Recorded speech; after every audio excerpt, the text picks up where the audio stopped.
Hi everyone, welcome back to my YouTube channel Dara sir GS centre. मैं आप लोगों से एक क्वेश्चन करता हूं कि आपने आज दिन भर के अंदर या 2 दिनों के अंदर वो 5 कौन से व्यक्ति को लास्ट टाइम देखा था, उन्हें आप याद करो। लगभग 90% आदमी ये बात उनके दिमाग में याद नहीं रहेगी। तो दिमाग हमारा किस प्रकार कार्य करता है? तो हमारा दिमाग कार्य करता है कि जब हम लोग किसी काम को एक बार करते हैं या किसी एक चीज को हम लोग एक बार देखते हैं तो वो हमारे शॉर्ट टर्म माइंड मेमोरी में जाता है, शॉर्ट टर्म मेमोरी में जाता है। लेकिन अगर हम लोग उसको रिवाइज कर लेते हैं या उसको एक बार फिर से याद कर लेते हैं तो हमारी वो लॉन्ग टर्म मेमोरी में जाता है। ठीक है ना? तो अब हम लोग देखते हैं कि जब हम लोग किसी भी चीज का पढ़ाई करने के बाद उसको जब हम लोग रिवीजन करते हैं तो वो किस प्रकार रिवाइज करते हैं, ये बहुत कम स्टूडेंट को पता रहता है। और वो जैसे जैसे पढ़ते हैं और पढ़ करके अपना रिजल्ट बनाने की कोशिश करते हैं, अंततः वो जिस प्रकार की मेहनत करते हैं उनको उसी प्रकार का फल प्राप्त होता है। ठीक है ना? तो देखिए, आज मैं आपको वो 3 मेजर प्रॉब्लम्स मैं बताने वाला हूं। वो 3 मेजर प्रॉब्लम क्या है कि जो स्टूडेंट्स ये गलतियां करते हैं। क्या होता है ना कि जब वो रिवाइज करते हैं तो रिवीजन की बात आती है, तो रिवीजन के समय उनके दिमाग में क्या आता है? सबसे पहला प्रॉब्लम है रिवीजन का टाइम नहीं है। रिवीजन का टाइम है, क्या होता है उनके दिमाग में? क्या आता है कि अरे यार, मैं कोचिंग जाता हूँ, कोचिंग में सारा टाइम खत्म हो जाता है, स्कूल जाता हूँ उसमें से टाइम खत्म हो जाता है, होता है ना? तो फिर उनको रिवीजन का टाइम नहीं मिल पाता है। अक्सर स्टूडेंट ये शिकायतें करते हैं कि मेरे पास तो टाइम ही नहीं मिलता है, तो मैं रिवीजन कहां से कर पाऊं। ठीक है, तो आपको मैं इसका सॉल्यूशन बताऊंगा, फिर आप ध्यान रखिएगा। दूसरा प्रॉब्लम क्या है? रिवीजन करते ही नींद आती है। ये बहुत बड़ी प्रॉब्लम है, स्टूडेंट के लिए सबसे बड़ी प्रॉब्लम है, नींद आती है। अक्सर आप सुनोगे कि जब भी वो पढ़ने बैठता है उन्हें झपकी आने लगती है, उन्हें नींद आने लगती है ना?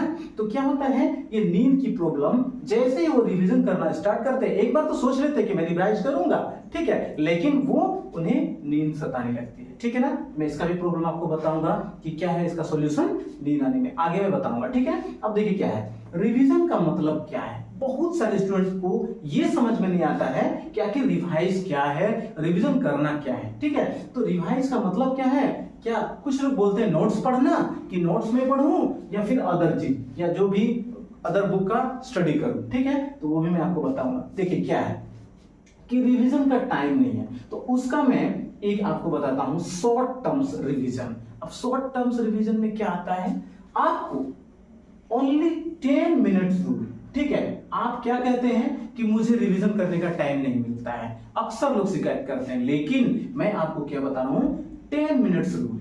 आपको ये नहीं है कि घंटों घंटों रिवाइज करना है, कुछ नहीं करना है। आपको क्या करना है, सिर्फ आज आपने कोचिंग में जो पढ़ा, आज आपने जो स्कूल में जो पढ़ा, ठीक है, उसको आपको क्या करना है, घर आकर के आपको 10 मिनट, ठीक है, 10 मिनट उसको पेज उल्टा करके आपको देख लेना है। ठीक है, जैसे आपने जो भी चीज पढ़ा वो आपको उल्टाना है। ठीक है, अब देखेंगे कि उन्हें क्या कहते हैं कि सरसरी निगाह में, जैसे आपने ये देखा कि आज हमने ये पढ़ा था, उसको आपको पढ़ना है। फिर क्या है कि जब आप 10 मिनट का रूल अपनाओगे तो उस 10 मिनट के रूल में आप सोचोगे कि मैं 10 मिनट में क्या पढ़ लूंगा, बिल्कुल आप पढ़ पाओगे।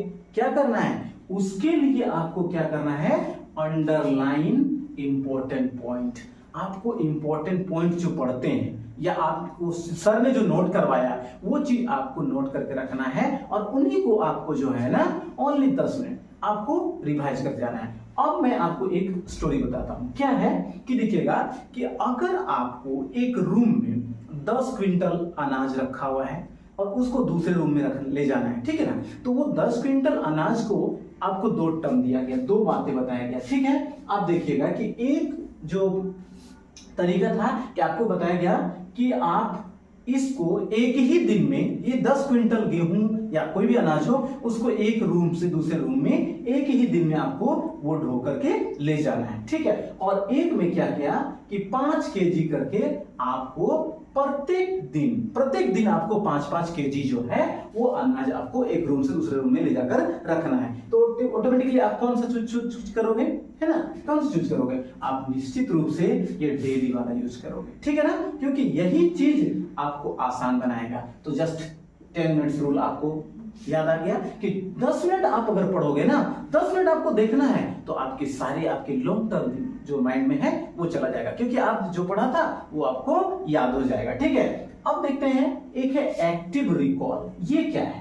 एक्टिव रिकॉल, बहुत लोगों को ये पता नहीं होता है एक्टिव रिकॉल क्या होता है। जैसे जब आप किसी चीज को पढ़ते हो तो सोने के समय या कुछ ऐसे बुक सब बंद कर देना है। बंद करने के बाद आपको क्या करना है, उसको एक बार आंख बंद करके या सोते समय एक रूल है कि जब आदमी सो जाता है या बेड पे जाते ही आपने दिन भर में जो भी काम किया, जो भी चीजें की, वो सारी चीज को एक बार सोचना है। अगर आप ये कर लोगे ना तो आपकी मेमोरी बहुत दिनों तक जो है मतलब इतनी तेज रहेगी कि इसका कोई जोड़ नहीं होगा। ठीक है ना। तो आपको एक्टिव रिकॉल करना है, मतलब कहने का अर्थ है कि आपने जो कुछ भी स्कूल में पढ़ा वो चीज को आपको याद करना है, एक बार आंखें बंद करके उनके बारे में सोचना है। ठीक है। अगर ऐसा आप करते हो तो निश्चित रूप से आपकी जो रिवाइज है, वो जो रिवीजन की प्रक्रिया है, वो काफी स्ट्रॉन्ग हो जाएगी। ठीक है ना।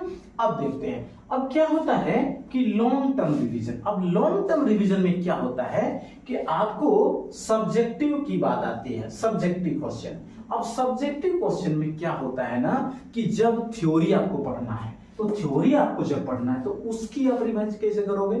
तो आपको क्या करना है, जब आप पढ़ते हो तो उसको क्या करना है, जो मोटे मोटे अक्षर में लिखे रहते हैं उनको आपको अंडरलाइन कर लेना है, या नहीं तो आपको शॉर्ट नोट्स बनाना है। ठीक है। तो अगर आप शॉर्ट नोट बनाओगे ना तो फिर एक क्या होगा, एक आपका नोट तैयार हो जाएगा। अब मतलब कहने का अर्थ है कि उनमें से, उस चैप्टर में से जो जो इंपॉर्टेंट चीज था वो आपने लिख डाला और उसी को आपको बीच में से क्या करना है, रिवाइज करना है। तो कैसे रिवाइज करेंगे, सिर्फ आपको जो अंडरलाइन पॉइंट है उसी को आपको पढ़ना है। ठीक है।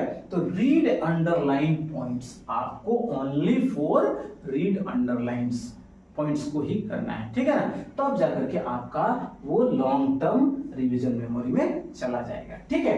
फिर क्या है, सैंपल पेपर जो है PYQ, previous year question, previous year question solve आपको करना है। क्यों, क्योंकि अगर आप PYQ, क्योंकि ये बहुत ही इंपॉर्टेंट है, प्रीवियस ईयर क्वेश्चन जो आप सॉल्व करोगे, मतलब पिछले साल के क्वेश्चन सॉल्व करोगे, इससे आपको क्या करना है, क्वेश्चन बैंक ले लेना है और उसमें आपको सैंपल पेपर, ठीक है ना, जैसे आप सैंपल पेपर कभी भी सॉल्व करोगे तो आपको क्या होगा, आपको क्वेश्चन का पैटर्न पता चलेगा। ठीक है ना, कि वो किस प्रकार का क्वेश्चन दिया जाता है। अब उसी टाइप के आपको 10-12 क्वेश्चन सॉल्व करोगे तो ऑटोमेटिकली आपके दिमाग में वो लॉन्ग टर्म लास्टिंग तक याद रहेगा। ठीक है ना। तो इस तरह से अगर आप रिवाइज करोगे तो आपको किसी भी एग्जाम में, चाहे वो आप 9 की तैयारी कर रहे हो, 10, 11, 12 हो या किसी कॉम्पिटिटिव एग्जाम की तैयारी कर रहे हो, सारे में आप अव्वल दर्जे का मार्क्स प्राप्त करोगे। ठीक है ना।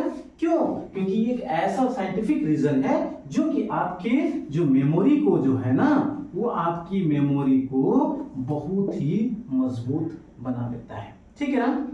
बिल्कुल आपको समझ में आया होगा कि आपको करना क्या है। तो स्टूडेंट्स, आपको आज ही इसी वक्त से अपने मन में प्रण लेना है कि मैं आज से ही ऐसा करूंगा और रिवाइज करूंगा, ताकि आपको किसी भी एग्जाम में कोई भी प्रॉब्लम नहीं हो। ठीक है ना। तो आपको क्या करना है, 10 मिनट का रूल अपनाना है। ठीक है। एक्टिव रिकॉल करना है, मतलब उसको याद करना है, और अंडरलाइन जो पॉइंट होते हैं उनको पढ़ना है। तो उम्मीद है कि ये सारी बातें आपको समझ में आ गया होगा कि आप किसी भी चीज का रिवाइज करके कैसे उसको लॉन्ग टर्म में माइंड में आप उसको याद कर सकते हैं। तो स्टूडेंट्स, अगर आपको वीडियो पसंद आया हो और आपको लगा हो कि हाँ सचमुच ये सही है और आप अपने जीवन में अच्छा करना चाहते हो, अपने माँ बाप का नाम रोशन करना चाहते हो, तो बिल्कुल ये जो मेथड है इस तरीका को अपनाइए और आप अच्छी तरीके से पढ़िए। ठीक है ना। अगर वीडियो पसंद आया हो तो अपने दोस्तों को, अपने सगे संबंधियों को एक बार शेयर कर दें, और पसंद आया हो तो वीडियो लाइक कर दें। और अभी तक मैं आपको बता रहा हूं कि इसी तरह की अन्य प्रकार की, विभिन्न प्रकार की मोटिवेशन वीडियो एंड क्लास 9, 10, 11, 12 की लगभग सभी सब्जेक्ट की तैयारी मेरे चैनल पर कराई जाती है। इसलिए अभी तक आपने मेरे चैनल को सब्सक्राइब नहीं किया है तो मेरे चैनल को सब्सक्राइब कर लें तथा बेल आइकन को प्रेस कर लें, ताकि नेक्स्ट अपलोडेड वीडियो आप तक सबसे पहले पहुंच सके। Thank you.